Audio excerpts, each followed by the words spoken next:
Баршаңызға қайырлы күн достар, менің каналыма қош келдіңіздер. Бүгін біз сіздермен осындай ажурный блинчиктер дайындайтын боламыз. Өте дәмді болып шығады. Видеоны міндетті түрде соңына дейін қараңыздар. Алдымен құрғақ ыдысымызға 3 жұмыртқамызды жарып аламыз. Менде ес-2 категориясында жұмыртқа, ол өте кішкентай болып келеді. Сол себепті мен 4 жұмыртқа қостым. Сосын оған 4 ас қасық толтырып қант қосамыз. Бұл дәміне қарай, сіздерде тағы да тәтті ұнайтын болса, тағы да 1 қасық қоссаңыздар болады. Сосын қантымыз ерігенше 1 келкі маса шыққанша араластырып аламыз. Сіздер миксермен араластырсаңыздар да болады. Мен венчиктің көмегімен араластырдым. Сосын оның үстінен 500 мл сүт қосатын боламыз. Сүтінің температурасы маңызды емес. Егер қаласаңыздар, жылы сүт қоссаңыздар да болады. Сосын 1 келкі етіп араластырамыз.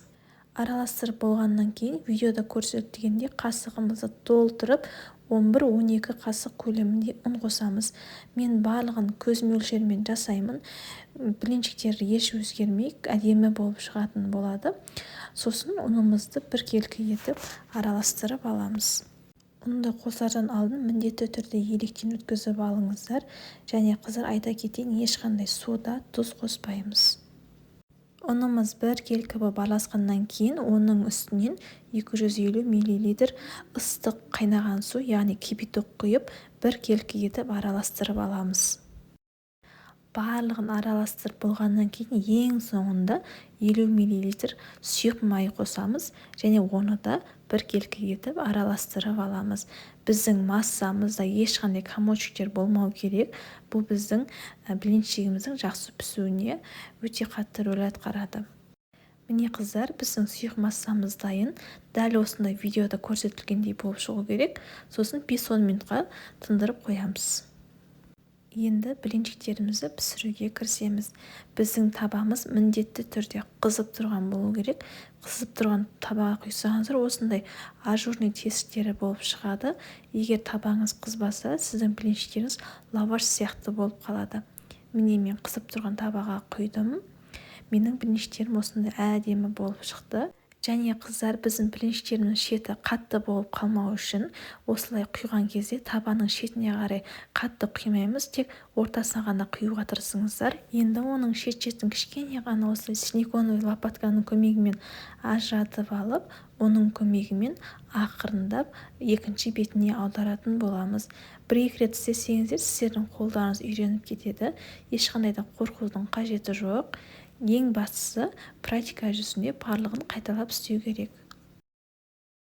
Енді блинчигіміздің екінші бетін қызарғанын осылай тексереміз.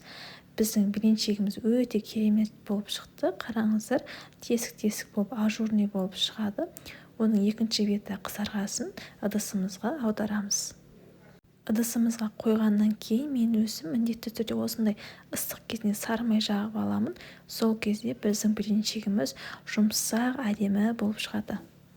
Ең бастысы қыздар, блинчикті басында жасаған кезде дұрыс шықпауы мүмкін. Қайталап жасай берсеңіздер, сіздердің қолдарыңыз үйреніп кетеді. Дәл осы рецептпен, дәл осы өлшеммен жасап көріңіздер. Міндетті түрде блинчиктеріңіз дұрыс шығатын болады.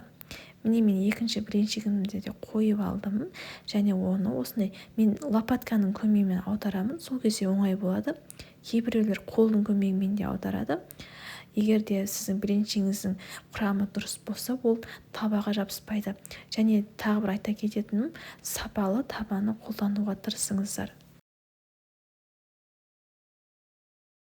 Міне қыздар, мен барлық блинчиктерді жасап пісіріп болдым. Құрамы өте оңай және осындай ажурный тесіктері көрініп тұратын өте жұмсақ және үзілмейтін блинчиктер болып шығады. Міндетті түрде жасап көріңіздер. Бұл блинчиктерді мен шоколадпен және бананмен қосып жегенді ұнатамын. Сіздер творогпен, қаймақпен немесе вареньемен жесеңіз де болады. Шоколадты ерітіп, блинчиктің ортасына қойып, осылай банандарымызды орналастырып, блинчиктерімізді орайтын боламыз. Дәл осылай жасап көріңіздер, өте дәмді болып шығады. Отбасыларыңызға да ұнайды деген ойдамын. Отбасыларыңызға міндетті түрде жасап көріңіздер. Видео ұнаса лайк басып, каналға тіркелуді ұмытпаңыздар. Ас болсын.